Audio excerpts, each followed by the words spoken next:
memang kalau ketergantungan narkotika itu kan memang harus perlawanannya dari dalam diri dia sendiri, dari dalam diri si pelaku. Nah, kalau tidak mampu, harus melalui tahapan rehabilitasi. Harus melalui tahapan rehabilitasi yang terlebih dahulu harus di-assessment ya oleh Badan Narkotika Nasional atau BNNP. Pentingnya rehabilitasi itu adalah untuk mengobati ya. Karena memang rasa kecanduan itu dia tidak akan hilang dengan sendirinya apabila tidak ada tahapan-tahapan pengobatan. Itu yang dilaksanakan oleh Badan Narkotika Nasional biasanya. Nah, yang bekerja sama nanti baik dari pihak swasta maupun pemerintah. Nah, untuk rehabilitasi itu sendiri diatur di dalam pasal 54, pasal 55, dan pasal 127 Undang-Undang Narkotika. Jadi memang disyaratkan, tapi untuk di pasal 127 ayat 3 itu dinyatakan bahwa harus berdasarkan putusan pengadilan. Nah, hakim yang memutuskan bahwa seseorang ini dia harus direhabilitasi. Kemudian bagaimana hakim bisa memutuskan untuk dia direhabilitasi? Pasal 127 itu harus ada di dalam surat dakwaan jaksa penuntut umum. Kalau dakwaan jaksa penuntut umum tidak mencantumkan pasal 127, hakim juga agak kesulitan untuk memasukkan pasal 127 ayat 3 itu untuk rehabilitasi. Nah, sekarang pertanyaannya, bagaimana sih syarat-syarat orang untuk direhabilitasi? Yang pertama, si pelaku atau keluarganya yang menyerahkan, yang minta dia untuk direhabilitasi, baik kepada aparatur kepolisian maupun kepada BNN.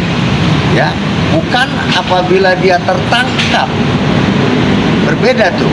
Apabila dia si pelaku itu tertangkap, meskipun dia hanya pengguna, ya kan?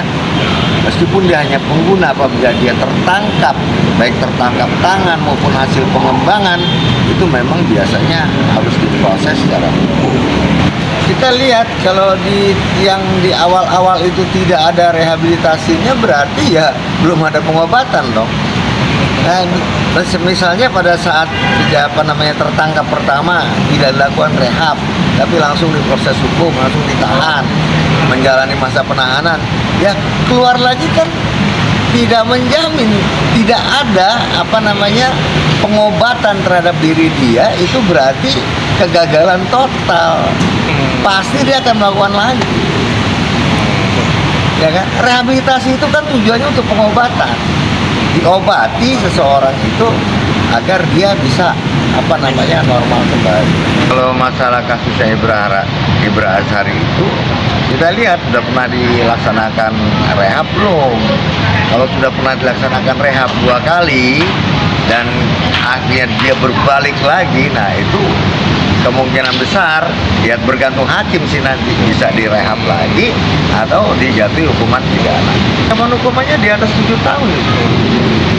Ya, tergantung ya nilai besaran daripada barang narkotika yang dia gunakan pada saat sekarang ya. Jadi tidak melihat dia udah berapa kali, itu hanya sebagai satu gambaran bahwa orang ini tidak pernah menyesal gitu loh. Jadi faktor yang meringankan dia karena salah satunya itu tidak ada penyesalan, berarti tidak ada faktor yang meringankan dalam hukumannya yang ke depan ini.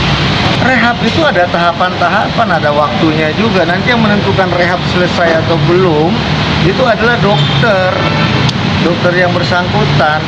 Nah, sebelumnya kan harus di-assessment. Assessment itu dilakukan oleh bisa BNNP, BNNK, ya kan? Bisa juga langsung ke BNN-nya, bergantung kepada siapa yang handle perkara itu. Nah, kalau mereka menyatakan harus hasil assessment itu harus direhab, berarti rehabnya itu nanti ada itu ketentuannya itu, ada timetable-nya itu, ada waktunya berapa lama dia harus direhab. Kemudian apa yang menyebabkan dia harus direhab, ketergantungan obat apa dia itu, jenis apa. maksud dengan rehab itu adalah seseorang yang dia melakukan itu karena dorongan dari dalam diri dia yang nggak bisa dia tahan, kepengenan gitu. Nah, tetapi kalau dia hanya kemudian mencoba-coba lagi karena alasan depresi, frustasi, dan lain-lain sebagainya, itu tidak termasuk dalam kurikulum rehab, itu nggak termasuk. Itu berarti penyakit itu timbul dari diri dia sendiri, memang dia kepengen. Beda ya. Kalau dorongan itu hasil dari adanya zat ya yang mendorong dia tetap harus memakai itu, narkoba itu, nah berarti rehabilitasi hal yang menentukan. Tapi kalau dia melakukan itu karena ingin mencari pelarian, itu berbeda. Itu memang jiwanya manusianya sendiri yang harus diperbaiki. Ya bisa ditambah. Berarti bisa karena berkali-kali dia melakukan. Artinya yang seperti saya sampaikan tadi bahwa efek jerahnya tuh nggak ada.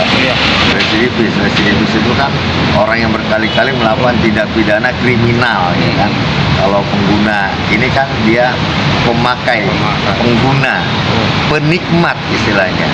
Berbeda apabila dia itu sebagai orang yang pemasok, ya kan, pengedar, beda klasifikasinya.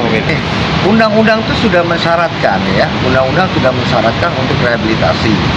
Nah kemudian pemerintah melalui presiden juga sudah mensyaratkan harus dilakukan rehabilitasi terhadap orang-orang warga negara Indonesia yang selaku pengguna, selaku penikmat, ya. Itu disebutnya mereka ini adalah korban. Disebutnya mereka itu korban. Undang-undang menyebutnya mereka itu korban.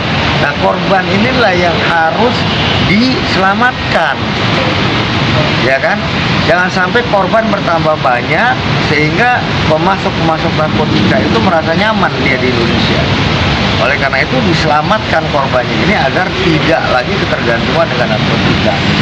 Kita menghimbau agar aparatur keamanan, aparatur kepolisian maupun BNN betul-betul fokus kepada menyelamatkan anak Indonesia ini. Jangan sampai lebih tambah tahun tambah banyak yang terjerat narkotika, apalagi artis ya.